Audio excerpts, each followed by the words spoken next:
Muy bien, continuamos con el programa y ya está con nosotros el ex procurador César Azabache. Y yo les comentaba ayer que, bueno, a ver, esta es una telaraña complicada, pero que va repitiendo un patrón, doctora Azabache. Este patrón que ha descrito la congresista Bartra y que en efecto se repite. Falló aquí, digamos, la Fiscalía a la hora de firmar el acuerdo, circunscribiendo a cuatro nada más obras, conociendo que era imposible que Odebrecht no aplicara la misma manera de actuar en el resto de las obras? A ver, hablemos del acuerdo nuevamente. Primera premisa, nada de esto puede hacerse creyendo que las cosas ocurren de buena fe. Lo hemos comentado muchísimas veces. Así es, había que dudar de Odebrecht desde el inicio. Hay que dudar, se ha dudado y habrá que seguir dudando. Odebrecht comenzó esta historia diciendo que había pagado sobornos por 29 millones de dólares. Van 80. Los 29 millones que dijo haber pagado parecen corresponder solo a la cantidad de dinero que circuló por las empresas del señor Monteverde. Dijo que había obtenido ganancias ilícitas por una cantidad de dinero que parece corresponder más bien a los fraudes en impuestos que ha terminado reconociendo y que ya ha pagado, 450 millones de soles o 143 millones de dólares. Entonces aquí discutir si Odebrecht dice la verdad o no es absurdo, miente. Odebrecht maneja esto a cuentagotas y hay que emplazarla para obtener resultados, de un lado. Del otro lado... ¿Podía la Fiscalía advertir eso? Ahí vamos. El acuerdo no es uno, son tres. Ya lo dijimos. 8 millones en enero del 17, sí. 20 millones por chancas, sí. 190 millones más 45 de intereses en este, y el acuerdo no está cerrado. De modo que, para mí, desde mi punto de vista, el reto en este momento es que, o estriba en que la Fiscalía y la Procuraduría hagan lo que toca, y lo que toca es ampliar las reparaciones del Estado y ampliar la lista de proyectos reconocidos. El acuerdo no es, desde mi punto de vista, pero no puede ser, además, no debe ser un tapón a la expansión de las investigaciones ni de las reparaciones, al margen, por ejemplo, de cómo terminemos decidiendo que funcionen las reglas por lavado de activos. Odebrecht ya reconoció que hizo ingresar al sistema político más de 8 millones de dólares que no debió hacer ingresar. Y utilizando las proporciones del tercer acuerdo, sí. Esos 8 millones tendrían que expresarse ya en 24 millones de dólares más en reparación. Ahora la reparación calculada hasta el momento debería subir en 24 millones. Solamente por el dinero ingresado en el sistema político, más allá de que... Estábamos hablando de aportes de campaña, pero en el caso del gasoducto... Digamos, no me gusta llamarle aportes de campaña, lo confieso. Correcto. Pero hablamos de dinero en política. De dinero, claro, ingresado al sistema político, correcto. Pero que la Fiscalía sí lo maneja así. Sí, claro. Maneja como el caso aportes de campaña. Pero independientemente de eso, ahí hay 24 millones por Ahora, en el caso de Odebrecht, cuando hablamos del gasoducto, ¿por qué es importante el tema del gasoducto? Porque es la obra más cara de Odebrecht. Es decir, estamos hablando de más de 7.000 millones de dólares y se ha reconocido, de acuerdo a la información que el propio doctor Vela ha declarado, 3 millones de dólares. Es decir, ¿cuánto podría crecer? Ya no solo por lo que usted señala, por el dinero que ha ingresado al sistema político, sino concretamente por el tema gasoducto. Hasta ahora la fórmula que está predominando es por 3. De modo que 3 millones en sobornos debería significar al menos 9 millones más en reparaciones. En reparación civil. Con una nota adicional, y es que el gasoducto no es una obra, sino un proyecto trunco. Correcto. ¿Qué significa eso? Que las fórmulas tan discutidas del reglamento sobre reparaciones no aplican.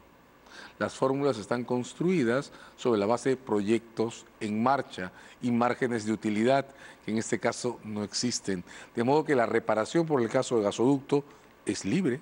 Habrá que discutir con qué criterios ¿Pero no debería ser se mayor, construyen. entonces? No debería ser menor. Estamos hablando de un elefante en blanco. Ningún caso, es decir, una obra que se pensó básicamente para ganar dinero. En ningún César. caso debe ser menor. O sea, por lo menos son 9, pero nada impide que sean 11 o 12. Claro, porque ahora, sin reservas de gas, una obra monumental. Sin reservas de gas confirmadas. Confirmadas, sí. Correcto, pero una obra monumental, la más cara, sin reservas confirmadas, que se adjudica en el gobierno de García a una empresa de 400 soles como capital.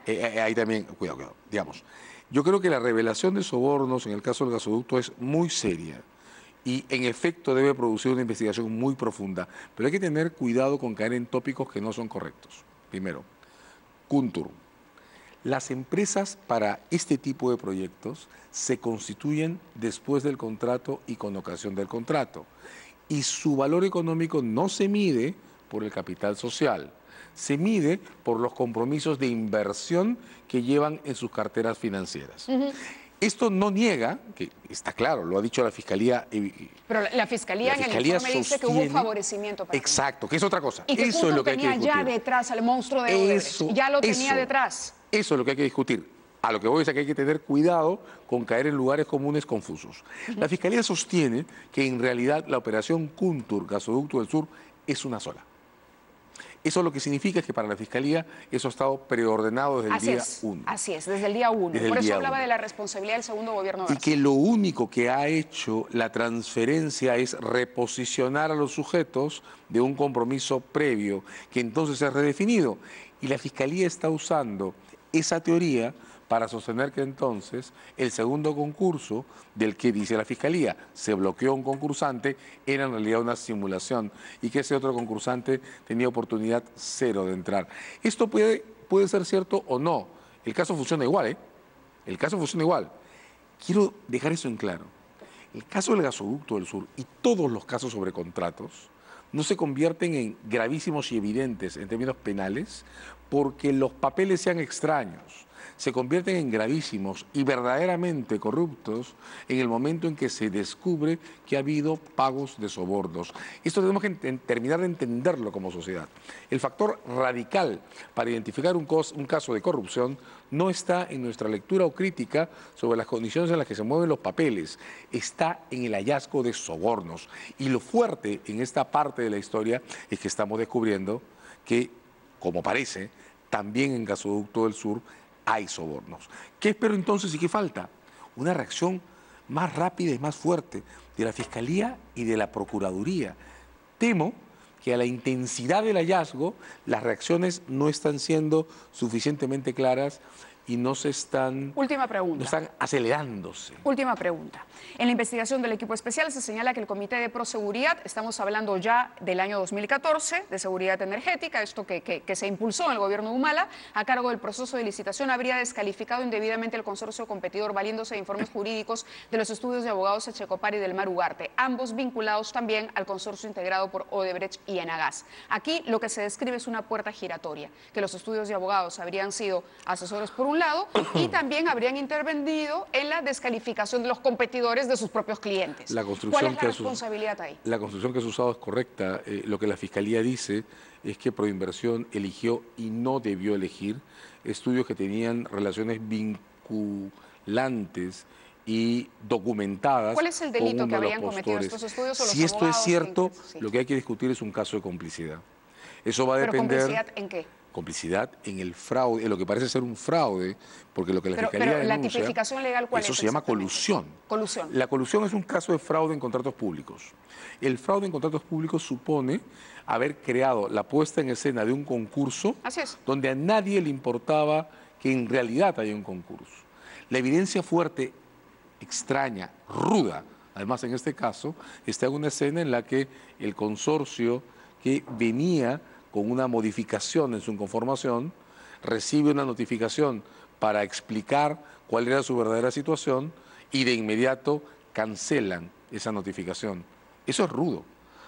Una de las cosas que a mí me impresiona en estos casos, Mávila, es el modo en que se registran exhibiciones de fuerza que no tienen ningún sentido económico, legal y ni siquiera de respeto. ¿Cuál es la pena por el cargo de colusión? La colusión con perjuicio del patrimonio del Estado se sanciona hasta con 15 años de privación de libertad. 15 años de prisión. ¿Y 6 años, perdóname que cierro, sí. 6 años si no se prueba que haya habido perjuicio del patrimonio del Estado.